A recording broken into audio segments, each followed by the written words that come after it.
Bonjour. Aujourd'hui, j'aimerais vous parler d'une famille marocaine qui, à cause de la distance et des traditions, a dû quitter ses enfants pour qu'ils puissent apprendre, se cultiver et s'assurer d'avoir un avenir. Et oui, vous avez bien entendu, j'ai bien dû quitter. Et ce n'est pas fini. Je vous parlerai aussi de la souffrance qu'endurent des enfants béninois, cette souffrance qui les empêche d'avancer pleinement, cette souffrance qui les stoppe sur la route de l'apprentissage. J'aimerais vous parler d'eux car, comme disait Victor Hugo, l'enfant doit être notre souci, car l'enfant s'appelle avenir. 1978, Agadir, Maroc. Là-bas, des enfants partaient à pied jusqu'au village le plus proche, à environ une dizaine de kilomètres. Oui, je dis bien une dizaine. Tout ça pour aller à l'école. Enfin, tous les enfants, sauf les femmes. Vous imaginez, vous, rester dans leur maison? Non, j'arrête. Enfin, tous les enfants, sauf les femmes. Quelle injustice. Mais pourquoi cette injustice? Tout simplement parce que les traditions voulaient que les jeunes filles se préparent à se marier très jeunes. Elles n'avaient même pas, ne serait-ce l'idée d'aller à l'école. Elles restaient dans leur maison, à apprendre à cuisiner et à s'occuper d'une famille. Les garçons, eux, ils allaient à l'école. Malheureusement, ils durent arrêter, car il n'y avait pas de collège. Bien sûr, ils auraient pu aller en voiture avec leur père, mais pas eux. Leur père, lui, avait émigré en France pour envoyer de l'argent à sa famille, car le salaire au Maroc était trop bas. Finalement, 2 ans après, il trouva une solution. Difficile à surmonter, même très difficile. Ces enfants devaient quitter leur famille pour aller vivre chez une de leurs tantes éloignées. Une fois le collège terminé, ils partirent en France pour aller y vivre. Et heureusement, car ils n'auraient pas pu aller au lycée au Maroc. Vous imaginez, vous, devoir quitter votre famille, votre pays, tout ça pour étudier? L'aurez-vous fait? Je ne pense pas. Certains en rêvent. Ce rêve de vivre dans un pays aussi développé que la France. Ce rêve de bénéficier de toutes les dernières technologies. Ce rêve d'être assuré d'avoir un avenir. Pendant que nous nous plaignons d'aller à l'école. Cette histoire est celle de ma famille. Et je suis fier de vous la raconter. Mais le Maroc n'est pas le seul pays touché par l'analphabétisation. Au Bénin, dans le village de Dikwanteni, les enfants font 3 à 7 km à pied. Oui, je dis bien à pied. Tout ça en quête de savoir. Ils se serrent et sont parfois obligés d'écrire par terre. Nous sommes équipés d'ordinateurs, de téléphones, pendant que eux sont seulement équipés d'un stylo et d'un cahier. Juste ça peut leur servir à changer leur vie. Eux, parfois, ils ont peur sur le trajet. Ils doivent se méfier des animaux sauvages. Nous sommes constamment desservis par des bus ou des trains. Nous sommes assurés de continuer l'école jusqu'à 16 ans. Eux doivent parfois arrêter pour travailler.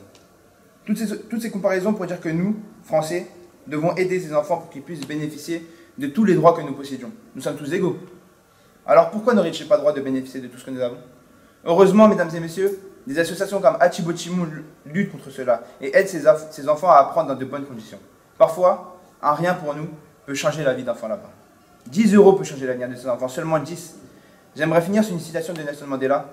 L'éducation est l'arme la plus puissante pour changer le monde. Merci.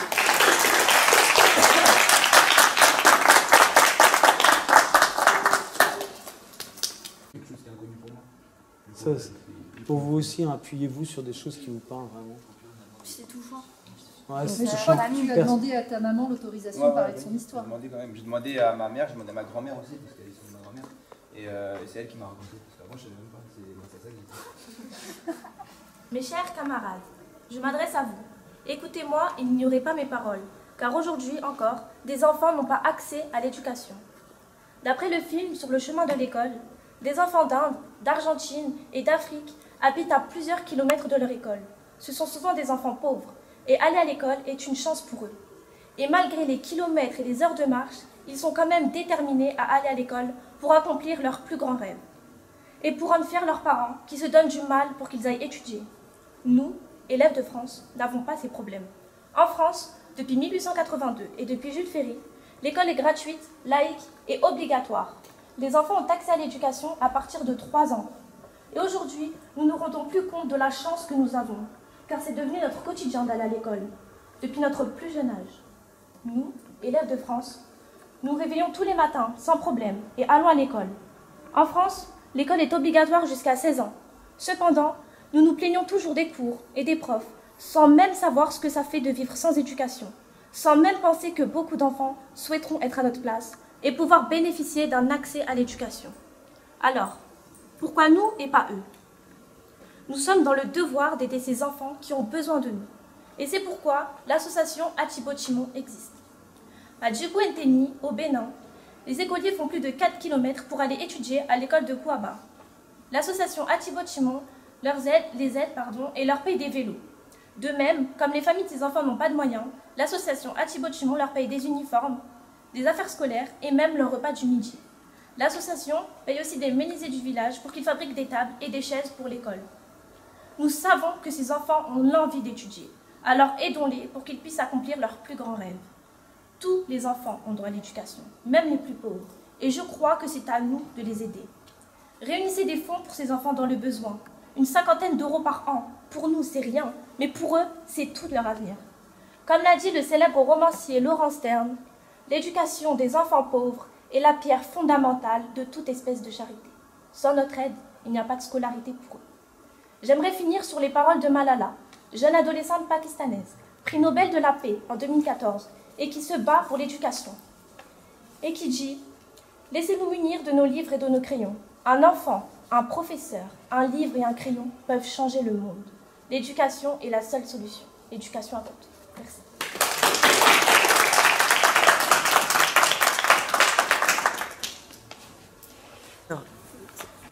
Action et tu continues une seconde ou deux et tu parles. C'est parti.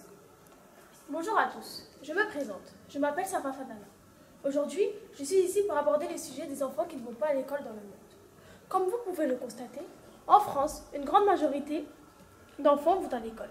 Bien sûr, l'école est obligatoire jusqu'à l'âge de 16 ans, contrairement à certains pays. Ces pays sont souvent des pays en développement où ces enfants travaillent. Ils ne travaillent pas pour s'instruire, non. Ils ne travaillent pas pour avoir un avenir, non. Ils travaillent pour aider leurs parents. Ils travaillent dans des usines, dans des champs, dans leur maison. Trouvez-vous ça normal? Imaginez-vous vos enfants dans cette situation? Mais ces enfants sont malheureusement issus de familles pauvres. Ces enfants ne doivent pas travailler. Êtes-vous d'accord avec moi? Non? Je pense que oui. Chaque enfant a le droit de grandir dans un environnement qu'il protège de maltraitance, de l'exploitation, et a le droit de grandir dans un cadre qui lui garantisse la protection. Comme le dit si bien la Convention internationale des droits de l'enfant. Combien d'enfants au total dans le monde travaillent? Je vous laisse deviner. Le chiffre est énorme. Au total, 215 millions d'enfants travaillent dans le monde. Encore la même question qui tournera en boucle. Trouvez-vous ça normal? Parlons de cas des pauvres jeunes filles qui malheureusement subissent le mariage forcé. Des jeunes filles qui ne sont pas prêtes à la vie adulte. Ces jeunes filles qui, au lieu d'aller à l'école, se marient. Or, ces jeunes filles ont besoin de s'instruire, ont besoin d'avoir une éducation. Ces jeunes filles sont malheureusement sans avenir. N'est-ce pas horrible? C'est hideux. Je trouve ça affreux de condamner ces pauvres filles. En parlant de ces jeunes filles, parlons des filles qui n'ont pas le droit d'aller à l'école. Simple exemple, Malala Yousafzai, une jeune fille pakistanaise musulmane. Cette fille s'est battue pour aller à l'école. Or, dans son pays, les intégristes musulmans considèrent que l'école n'est pas faite pour les filles. Malala a été attaquée par des talibans et a reçu une balle dans le front le 9 octobre 2012. Cette jeune fille s'est fait tirer dessus à seulement l'âge de 15 ans. Pourquoi? Car elle se bat pour l'éducation? Pour que les filles aient le droit d'aller à l'école? Pour une énième fois, trouvez-vous ça normal? Qu'on l'on attaque car elle défend l'éducation? Mais aujourd'hui, grâce à son combat, elle incarne le prix Nobel de la paix. Chaque enfant a le droit d'aller à l'école. Nous nous devons de défendre ces pays, ces pauvres enfants. Nous devons de les aider. C'est notre devoir de citoyen. Comme l'association Atibo-Chimon qui aide des enfants pour être scolarisés au Bénin, cette association scolarise 5 enfants environ par an. En 2011, c'était 5 enfants. En septembre 2017, c'est 33 enfants scolarisés. Chaque année, ce sont 6 enfants de plus. Bien sûr, cette scolarisation n'est pas gratuite, malheureusement. Elle est de la somme de 57 € par enfant et par an. Sur ces 57 €, il y a les uniformes et la réparation des vélos. Aujourd'hui, au Bénin, le lycée est désormais gratuit pour les filles. Je trouve ça super que ces jeunes filles soient scolarisées. Ainsi, elles pourront s'instruire comme nous nous instruisons. Simple exemple, au Niger, les filles sont mariées avant 18 ans. Devinez le pourcentage des jeunes filles mineures qui ont un pot au Niger? 77%. Je vous le répète, 77% des jeunes filles mineures ont un époux. Et comme je vous le répète depuis le début de mon discours, trouvez-vous ça normal? 77% des jeunes filles mineures ont un époux. Des mariages qui empêchent notamment des études. 36 millions de jeunes filles dans le monde sont analphabètes. 9 pays sur 10 dans le monde où les filles ont le moins accès à l'éducation sont en Afrique. Chaque 11 octobre depuis 5 ans est la journée internationale des filles pour rappeler que plus d'1 milliard de filles dans le monde n'ont pas les mêmes droits que les garçons. Vous qui êtes assis, vous qui m'écoutez, vous pouvez les aider. Rentrons dans une association, collectons des fonds, manifestons-nous, défendons l'éducation. N'oublions pas que ces enfants qui rêveraient d'aller à l'école. J'espère que je vous ai convaincu. Merci à tous. Je compte sur vous et oui, ces enfants comptent sur vous. L'éducation est l'arme la plus puissante qu'on puisse utiliser pour changer le monde. Je vous laisse sur ces dernières paroles de Nelson Mandela.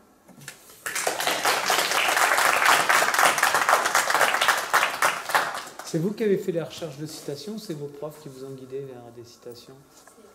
C'est nos profs. D'accord. Il y en a certains qui ont fait leur propre recherche. Ouais. D'accord. Mesdames et messieurs, bonjour. Aujourd'hui, je vais vous parler des enfants qui sont privés d'éducation. Mes chers compatriotes, c'est dans les moments ténèbres qu'on se rend compte de la lumière de l'école. Pour certains enfants, l'école est un mot magique. Or, il y a des enfants, et surtout des jeunes filles, qui sont privées d'aller à l'école. Pourquoi ? L'accès à l'éducation des jeunes filles est un combat. Oui, un combat. Et l'un des principaux défis du XXIe siècle. Non seulement elles sont privées d'aller à l'école, mais surtout elles se font marier de force par leur famille. De plus, elles sont parfois traitées chaque jour comme des esclaves avec des rapports sexuels non voulus. En effet, ces jeunes enfants luttent. Le 9 octobre 2012, une jeune fille se prend une balle dans la tête. Elle sera sauvée. Je pense que vous avez reconnu Malala. Effectivement, cette jeune fille avait, elle, le courage de dénoncer l'inégalité de l'éducation pour les filles. Au Nigeria, 220 jeunes filles se font kidnapper par des talibans. La raison ? Pour que ces jeunes filles soient leur objet sexuel et rien d'autre de plus. Certains enfants font des kilomètres pour accéder à l'école, pour avoir une vie meilleure, un avenir meilleur. Kenya, Jackson, 5 h du matin, 15 km. Maroc, Zaïra, 6 h du matin, 21 km. Vous vous en rendez compte de l'effort? Alors que nous avons des transports en commun, nous avons l'école la plus proche de chez nous, nous avons tout ce qu'il nous faut.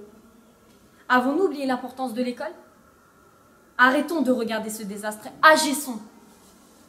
Il ne suffit pas d'une Malala, 220 jeunes filles ne suffisent pas pour dénoncer la déscolarisation des enfants. Les jours passent, l'actualité passe, et les spectateurs oublient l'autre côté du monde. Ces enfants méritent qu'on parle d'eux. Mesdames et messieurs, selon l'article 26 de la Déclaration des droits de l'homme, toute personne a le droit à l'éducation.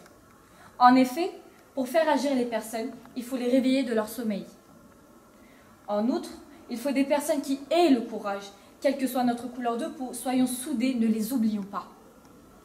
Selon Victor Hugo, nous sommes frères par la nature, mais étrangers par l'éducation.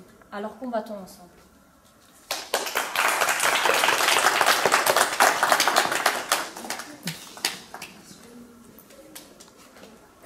C'est bien vécu.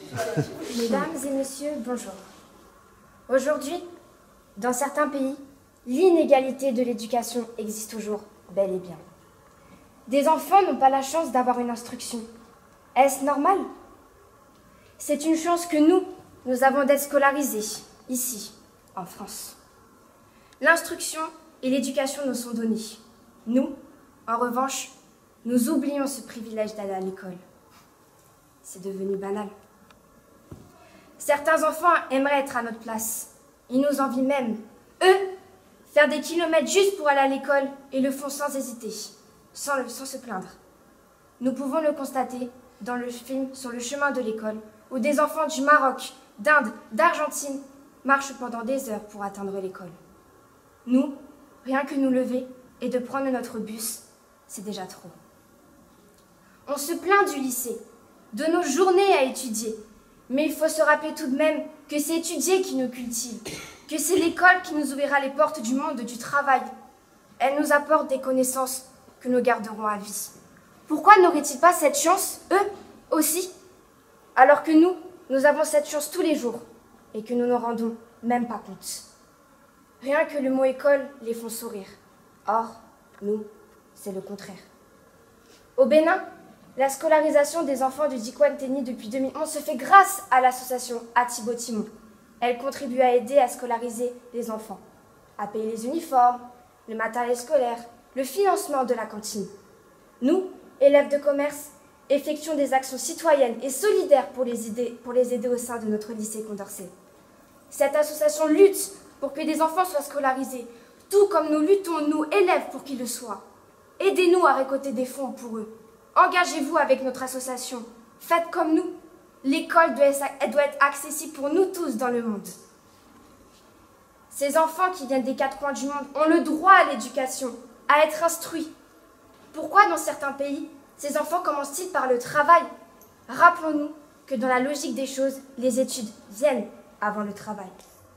Parlons également de la Journée internationale de la femme, le 11 octobre de chaque année. 1 milliard de filles ont moins de droits que les garçons. Cela concerne aussi l'éducation.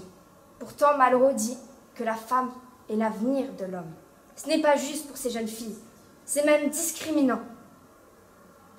Sans l'école aujourd'hui, sans l'instruction qu'on nous apporte, je ne saurais écrire ce que je vous raconte. Ouvrons les yeux, pas seulement pour eux, mais pour nous. Accepteriez-vous que votre enfant n'ait pas le droit à l'école, aux études, aux connaissances, avoir un travail plus tard? Pour conclure, Nelson Mandela a dit « L'éducation est l'arme la plus puissante qu'on puisse utiliser pour changer le monde. Ce sont vos enfants, ce sont même ces enfants qui sont la clé pour changer le monde.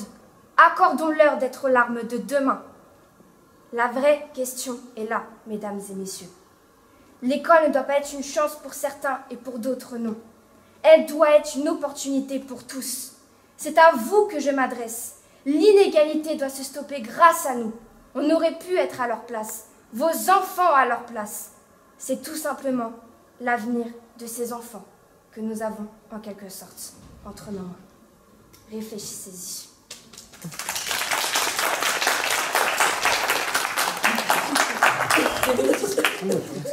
Ah ouais, c'est bien. Ça vous a pas trop gêné le fait que je vous filme? Non, vous oubliez tout. Oubliez la caméra. En fait, Ouais. c'est ça. Bah,